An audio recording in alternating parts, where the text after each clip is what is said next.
Hypercritical, the comedian Matthew Murray podcast for Monday, June the 3rd of 2024. How you doing out there, everybody? I don't know how long this one's going to be, but I'm here and I'm happy. I'm happier. If you listened to last week, you knew I was in a bad mood. It was a rough day. It was some nasty stuff.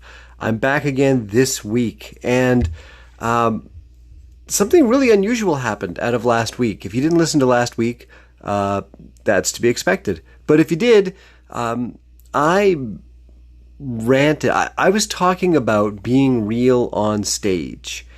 And I mentioned that, I think stand-up comedy is an act. You go up and you do your bit. You tell your joke. You take aspects of your own personality. You turn the dial up.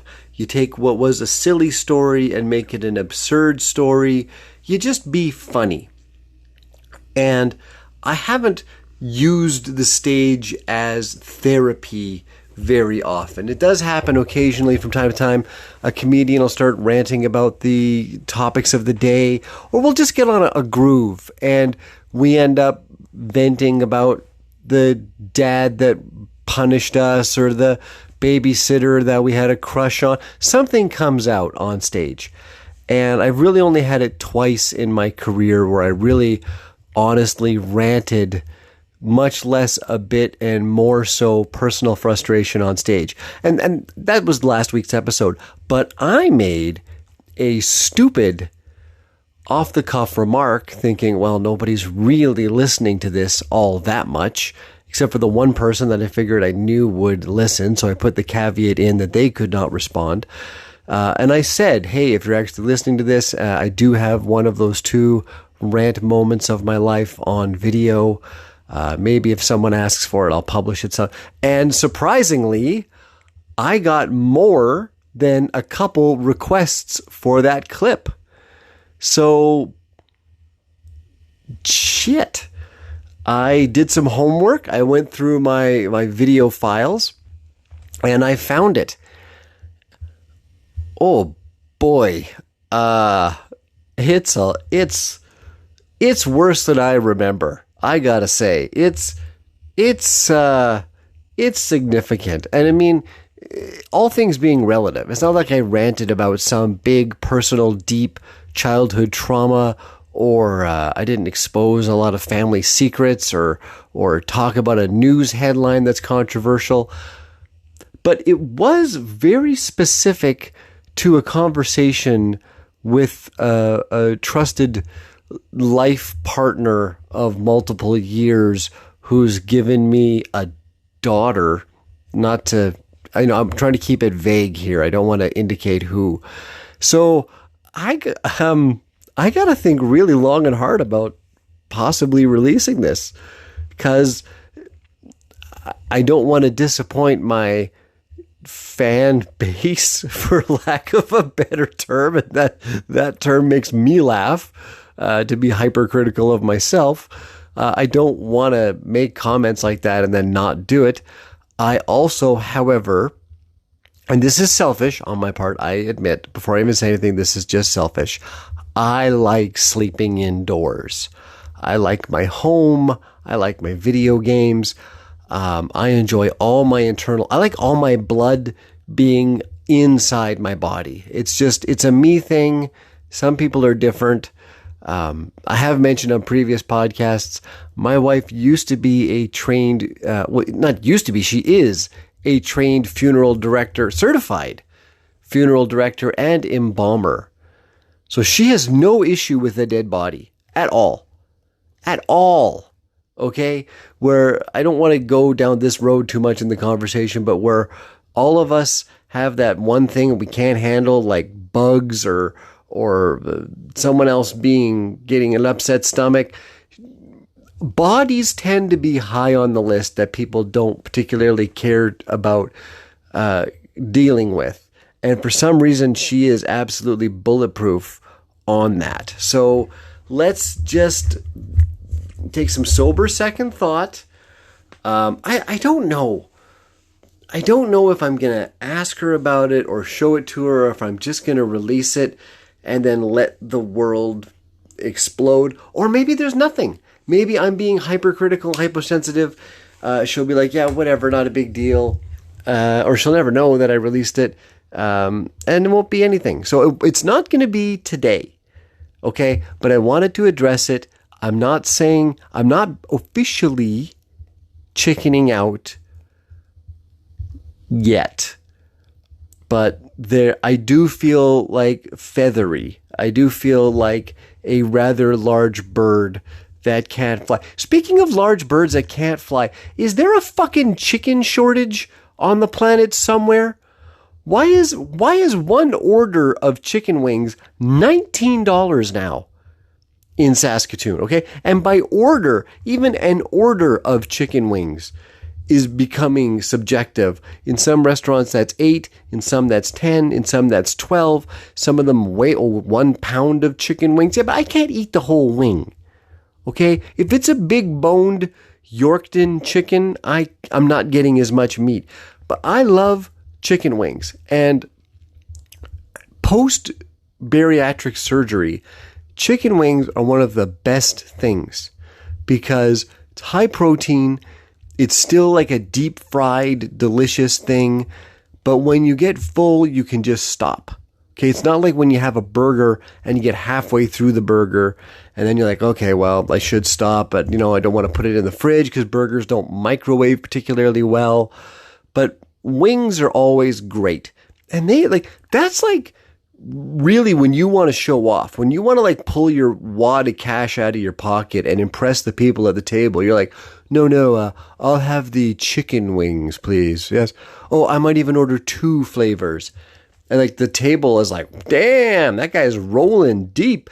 And it used to be on a wing night, it was 5-cent wings or 25-cent wings. As long as you're drinking, the chicken wing was just an excuse for alcoholics to go to the bar on a weeknight. Okay, they were already getting drunk Friday and Saturday night because that's what you do. Maybe you go out on Tuesday for a movie night and you can get drunk. But wing nights allowed the alcoholics to ply their hobby on the weekday. Well, I went, it was 25-cent wings. You can't say no to that deal.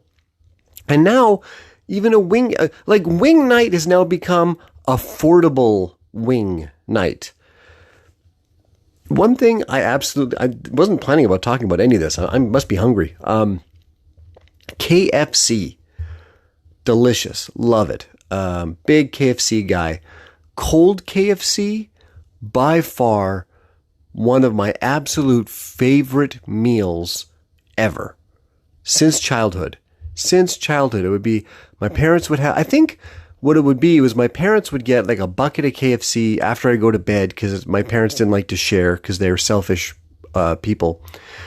But they'd order a bucket of chicken because back then you'd get a 20-piece bucket. Chicken was cheap because chickens apparently were plentiful then. I know chickens now don't reproduce like they used to, and the great chicken shortage of 2024, I get it. But back then, you could throw a cat and hit a chicken. That's what they did. It was just chickens were crossing roads willy-nilly. There wasn't even a chicken coop. They weren't even cooped up. They were just chickens everywhere. Boxers were chasing chickens to get ready for fights. And they would go and they'd get a bucket of KFC and they couldn't eat all of it. And so I would wake up. So my parents really were okay with me not being parented. It very much was I was living in their house. So I was a latchkey kid. When my school was done at 2:30, 3 o'clock, you go home, you let yourself in. We'll be home eventually. And then in the weekends, you did not wake mom and dad up. Okay, this stuff my daughter does to me when she comes into the bedroom at 7 a.m. and wakes me up. Dad, I'm hungry. Let's go. Yeah, that didn't happen, okay? If I went I didn't even go into my parents' bedroom, let alone go in and wake them up. That would be a coma for several days. But they would go and they would get their chicken and then I would wake up and usually I would make myself a bowl of cereal in the morning because why feed your child when they're hungry first thing in the morning? I mean, milk plus Fruit Loops. How hard is that? So I go down, I crack open the fridge, and once in a blue moon, it would be sitting there. A half bucket of cold KFC chicken. And KFC is one of those rare meals that's better cold than hot. And hot, it's already amazing. And I would just tear right into it. It was amazing. So now, one of my favorite fast food places of choice is KFC. And I've noticed this, again, I wasn't planning on talking about any of this. KFC likes to reward effort. So if you drive to KFC right now, don't like right now, but maybe you're driving. Maybe you're driving right now and you're seeing a KFC. Pull over, get some. It's expensive. It's very expensive. Like a 3-piece meal with comes with fries and a gravy, or fries and a coleslaw, or fries and a bit, whatever, with a drink, like $15, easy. Very expensive. And unless you're like a guy like me who actually says to them, please not the 3 scrawniest pieces that you are giving away in the drive-thru because you think I'll drive away and won't look till I get home. No, I'd like a regular sized piece of chicken, please, which you get used to saying that. It's a decent meal, but it's $15, $16, $18. However, if you download the KFC app, it's like 1980 came back to you. Okay? 4-piece meal, 3 fries, a drink, a popcorn chicken, like $8. It's insane. It's like, look, and what's funny is I've gone, sometimes I'll be on the app and I'll see a deal of a meal, but I don't want to pay by credit. I like to pay by cash. One thing we like to do to control our spending at home is we pay a lot by cash. I go, I make a withdrawal. I've got cash. I've got a little allowance, which is related to that rant video, hilariously enough. But I've got my little allowance, and I can go get KFC if I want because it's my money, because I just earned all the money. But hey, here's $42 for me to spend. Hey, not bitter. Makes sense. We're paying off debt. But I take my cash to KFC and I go, hi, like this deal that's here on the app, I don't want to purchase it on the app because then I got to use a credit card. But I'd like this deal, please. It's like, no, you have to order that through the app. I'm like, no, I'm at KFC. You are working at KFC. This app is from KFC. This is a KFC-centric conversation right now.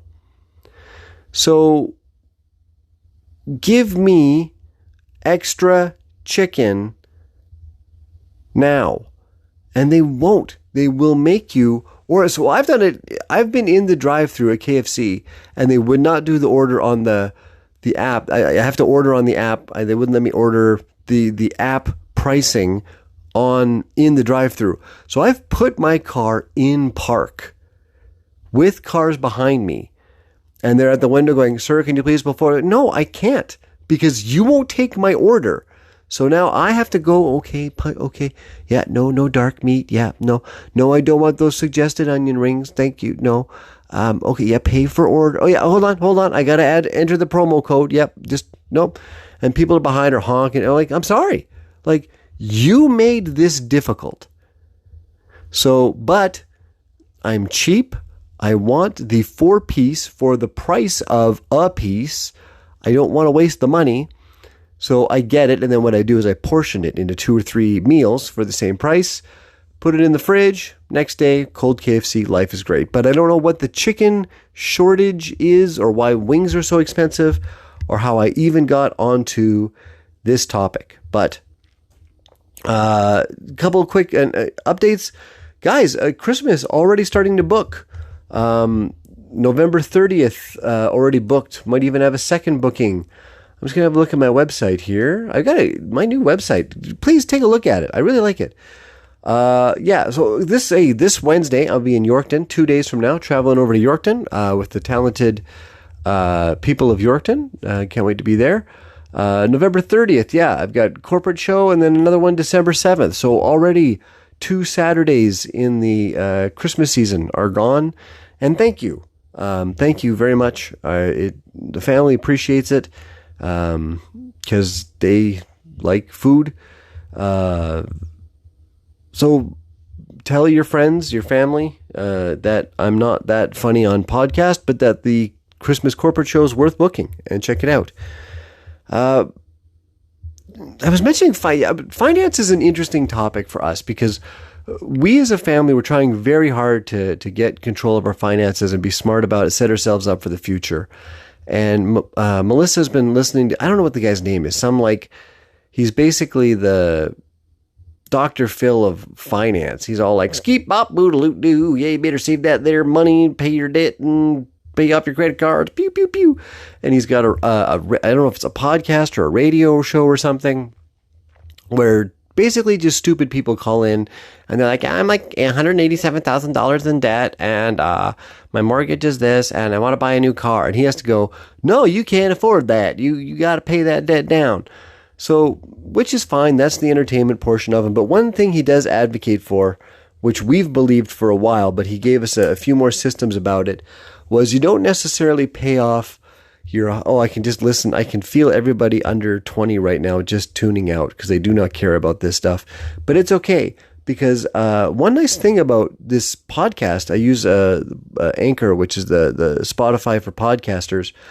I can see my analytics, and nobody under 20 listens to me, and maybe 3 people under 30. So we're not losing anybody. But finance-wise, it's not necessarily the traditional thought is pay off whatever credit card or loan has got the highest interest first, because you're paying the most additional money on that as a fee.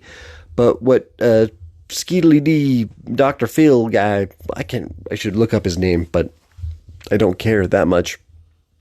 But what he actually advocates is if you pay off some of your smaller debts first, you get some momentum. You start to feel like you're making progress. And then rather than take the money that you were putting on the small credit card, now double up on a payment on another credit card. And one by one, you just make the minimum payments on everything, but that one credit card or whatever you're working on gets a chunk of extra money, and he calls it the snowball effect. And it's worked pretty well. We've paid off a few credit cards.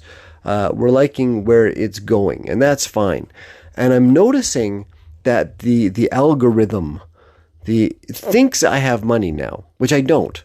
I don't. Like, there's still a negative sign in front of my checking account on most months. But what's interesting to me is that the internet seems to think I have money. And, I said I was never going to pause, but I don't know if I've ever talked about this before.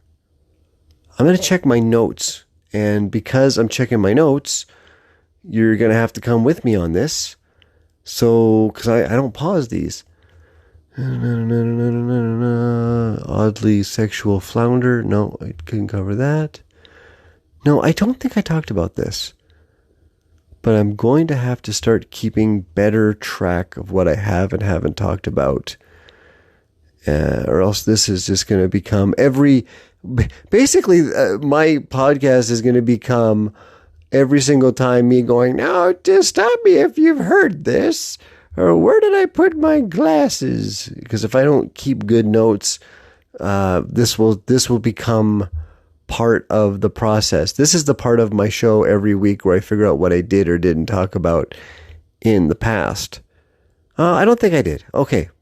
So mental note, figure out your notes for future podcasts. But the bank. This is what I wanted to talk about. Now, I do have a new bit in my act about being mistaken for a very, very old senior.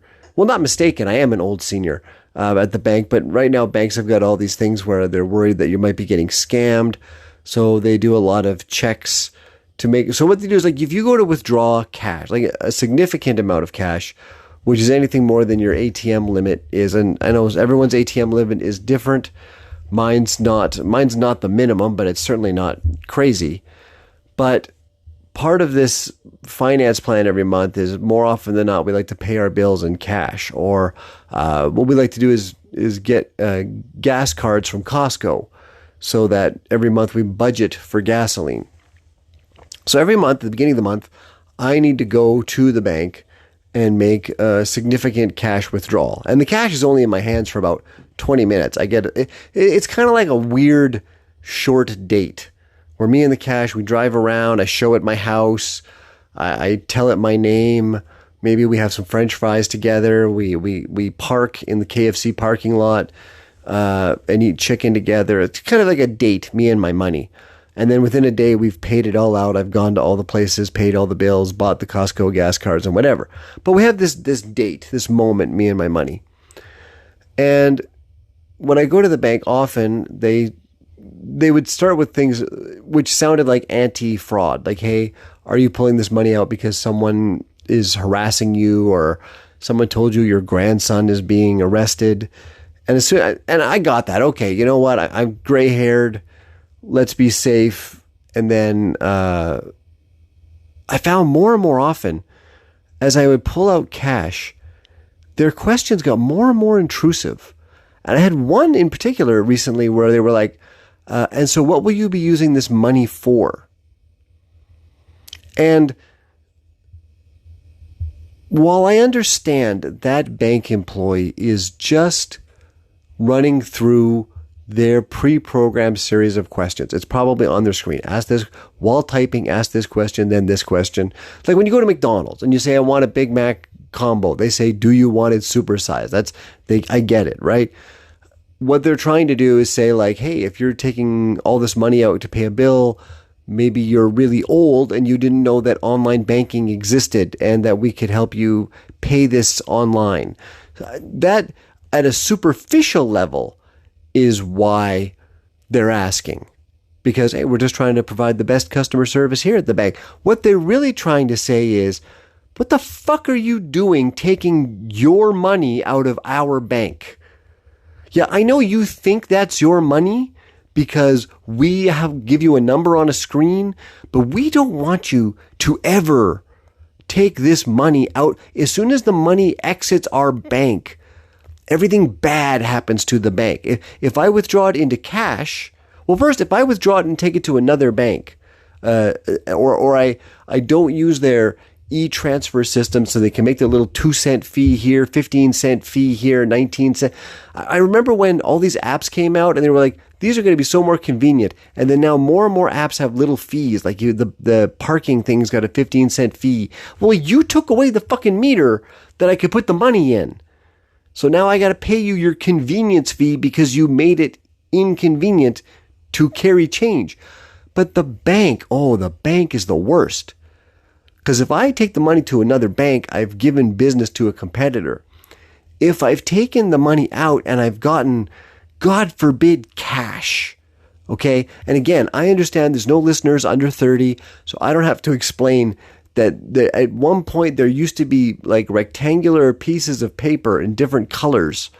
I don't know, like even now people are listening like, oh yeah, I remember that stuff. I used to have like every now and then I have a lot of it. And like my one butt cheek would be thicker than the other because my wallet was fat. Yeah, that stuff, like money. If I take that money out of the bank, it stops being this meaningless number on a screen that just goes up and down whenever I tap a card. Like, by the way, why can I buy things now by tapping? That is the most non-committal gesture ever. Like it used to be, I have to sign a check. Like I have to put my name on something and say, yes, I want to spend this money. And then I had to have physical cash. Like, yes, here's $1,000. If you add up all the denominations of all of these bills, it will come to the total that I owe you, and you will take that somewhere.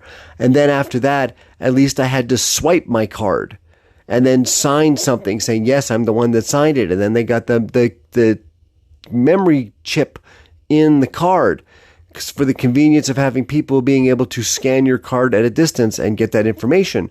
But at least you still had to stick it in the bottom of the keypad and know your bank password. And for the longest time, we were all learning how to, like at first when those little things came out, you would just put the card in, put your password in and walk away. And then we didn't realize, hey, you've just shown your password via the camera above to whatever guy is sitting in the security room at Sobeys. So then they started making more and more of these terminals with little shields on the sides, and they were teaching us Like, don't trust anyone. Look over your shoulder, cover your PIN, punch out the guy behind you in line because he's trying to get your PIN. Get him. And they were putting little scanner boxes on the machines. And finally they just said, you know what? Just tap it. Just the least amount of effort possible. Pull this piece of plastic out of your pocket and wave it in our general direction. Just go and wave it and we'll take your money. It's all designed to remove us from the consequence of spending. If as soon as you treat the number in the bank account like a number, like something like I write down a phone number or I write a number on a spreadsheet and it goes up and down, then it doesn't really mean anything. Because the bank can just make money. Oh, we just gave ourselves $2 million because. And I'm not going to go through the whole money isn't really a thing. That'll definitely be a later podcast, how money is the greatest thing in the world that doesn't actually mean anything.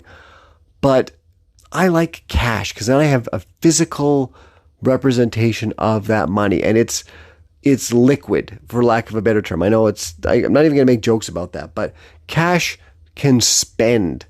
And I know there are places now that won't even take cash, which is insane, but which they have to. I mean, this is the physical representation of the currency.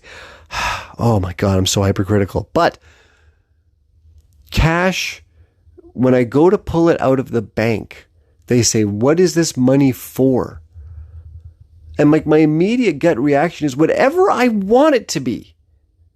Spending. What else is money for? What do you think? I want to make origami at home, and I thought, hey, cash. Cash is, I'm taking my money out of what was allegedly my bank account, and it's none of your goddamn business. Not at all. Okay? It's my money, and I'm taking it back. I'm not even taking it. I'm taking my money, and then it occurred to me just as I said that, I'm not taking my money. I'm taking my money back. Because I gave you this money in the first place. Either I gave it to you or my employer cut out the middleman of giving me the money and then I came to you with the money. We figured out, hey, why don't we just have the employer give the bank the money directly? Hey, that'll make it seem even less real. Wonderful. And we used to get a physical pay stub, which we don't even get anymore. I can't remember the last time I got a pay stub. A stub. A stub is not even a whole thing. Here's a stub. Here's a piece of something. A stub is a piece of a ticket that gets ripped off to go into an arena. But it's my money. Okay? So, like, if you go into your closet and grab your football helmet, do I come to your house and be like, hey, where are you taking that football helmet? Wherever you want to. It's your football helmet. In your closet. Take it, wear it, dance in it, fill it full of soup. I don't care. So I'm becoming increasingly belligerent every time I get those questions. And sometimes it's just a nice person. I'm not a dick. I've said in previous podcasts, and I stand by it, I'm never a dick initially. If it's a delightful little old lady who's been working at the bank since she, had dreams, and she's realized she's just still going to be a bank teller for the rest of her life. And let's talk about the weather. And why did I pull this money out? Oh, I'm just paying blah, blah, blah. No problem, sweetie, okay? If it's someone relatively new at the bank and this is my first day and I'm supposed to click this button and I don't even know why I'm supposed to ask this, I'm very patient. No problem. But as soon as someone smarmy person goes, I'm going to really show him how awesome I am here and tell him all of his options, I just instant rage. Last time I went to pull out money, the guy, and 9 times out of 10, when it's in a dick tone, it's a guy. Once in a blue moon, you get like that cranky lady who has no authority in her life at all, except slowing me down for 45 seconds brings some glimmer of life to when she was attractive for the length of time of a cup of coffee in grade 11. But usually it's a guy, and he'll be like, so, what's a big purchase, vacation? Why are you spending all this? Like, first off, those are very intrusive questions. You have all my personal information on the screen. If I tell you I'm taking this money and going on vacation, I've basically just told you when my house will be empty. Okay? We learned not to do that on Facebook. Okay? It's none of your business. Oh, I had one where he said, you need to understand the liability you're taking on. Because if you walk out into the parking lot and you get robbed, like, we're not going to give you this back. Like, he's telling me how much more theftable, if that's a word, I am now. Like, way to go. Make sure you feel unsafe in our city driving your car. I'm going to let all my friends know that you just pulled some money out of the bank, and we know your license plate, and they're going to be looking you up in the next 2 days. So that didn't make me feel good. And they couch it as, we don't want you to be at risk, or maybe we could make a payment for you, or transfer, or maybe a cashier's check would be better. No, it's my money. So now I'm starting to have fun with it. When they start asking, like, what's with the large withdrawal of cash? I just say, terrorist activity. Yep. Oh, possibly narcotics, possibly illicit drugs and alcohol, maybe firearms, but probably terrorist activities. And what's awesome is now I've said literally everything. Everything they have on the screen that says, do not let the person withdraw the money if they say any of the following. And the easy ones, like, I'm bailing out my grandson, no problem. Then they can morally step in and go, I think maybe you're getting scammed. Your grandson maybe not be arrested. Which, by the way, if your grandson has been arrested and you're trying to get him out of jail and now they won't give you your money, I don't know how you do it. But anyway, and that's a story that happened to me. That's okay. Let's double down on this. Okay. There is a story about cash and me in jail. And if you would rather hear the me getting out of jail, cash abandoned on the side of the highway story, then we don't have to release the possibly marriage damaging rant comedy video. So you tell me which of the two stories it's going to be. So I'm giving myself an out. I'm sure everyone would rather hear about the time I was in jail. But anyway, where was I? In jail? Oh, right. So what I've now said to this guy is, like, hey, this money's going to be used for terrorist activities or narcotics or drugs. I'm pretty sure he now has to check a box on a screen somewhere that says, if they've listed any of these, do not give them the money, push the little button under the desk, call the manager over, or worse, now if he gives me the money, is he now liable? Right? Like, what if, God forbid, I am part of a terrorist cell and then something happens and he could have stopped me. I've said it in a joking way, and he can tell that I'm joking. And he also can tell that if he tries in any way to stop me from getting my money, this is going to go very, very badly. So now I've put him in a real situation, and just watching them try to deal with that situation is delightful. So please, if you're one of my bankers, if you're at my bank and you see me come in, I'm hypercritical, just give me the money. Just give me the money. But the algorithm thinks I don't have money. I have money, like I said, about 20 minutes once a month, and I get to show it my house, and then it's gone. But the algorithm thinks I have money. And I'm getting all these advertisements. Hey, we can manage your portfolio. We have the best investment advice. We have you retire and stuff. Look, first off, if you know all the right stocks to pick, or you know how to help me invest my money, or you know how to grow my wealth, I can't tell you how many wealth management people I've met. I manage I have no wealth. I have no wealth. I've never had wealth, ever. But I'm pretty sure all the people that have wealth don't spend their days walking around going, why isn't everybody wealthy? I better help everyone else out. I'm sure if they paid me a nominal fee, they'd like to be wealthy like me. No, they're off being wealthy. They're off enjoying their money. They don't. If you are asking me to give you my money because you're really good at investing or building a portfolio or divest, I don't even know what the words are. But if you were good enough at that, then you don't need my money. Take your money and go do it and have fun. I will take my money and go swimming and buy a hot dog and a large selection of Pop-Tarts, which I love, or something. So I have no money for you. Do not, and stupid wealth trade and wealth simple and wealth sandwich. I don't know what any of these things do. I remember I'll watch a sporting event and it's like sports betting ad, cool bed that cools itself ad, wealth simple app ad, back to the game. Everyone's got a portfolio of, like, it's not even real.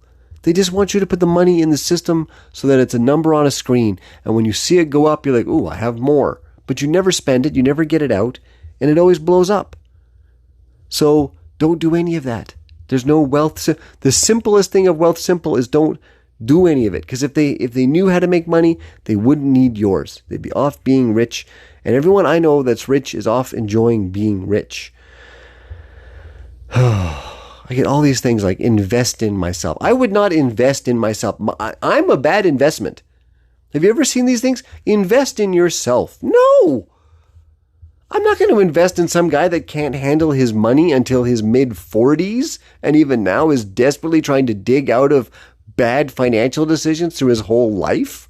I wouldn't. And the other one I see is invest in yourself or bet on yourself. Betting on me, I don't bet anymore, but betting on me is a bad idea. Oh, man. Oh, I don't know if you guys can hear that in the back. I'm at my office and the AC is kicked in. It's like I'm suddenly on a jet plane. Oh, man, we've been running for like half an hour, which probably would have been shorter if I didn't have to go through my notes. Anyways, guys, I'm going to wrap it at this.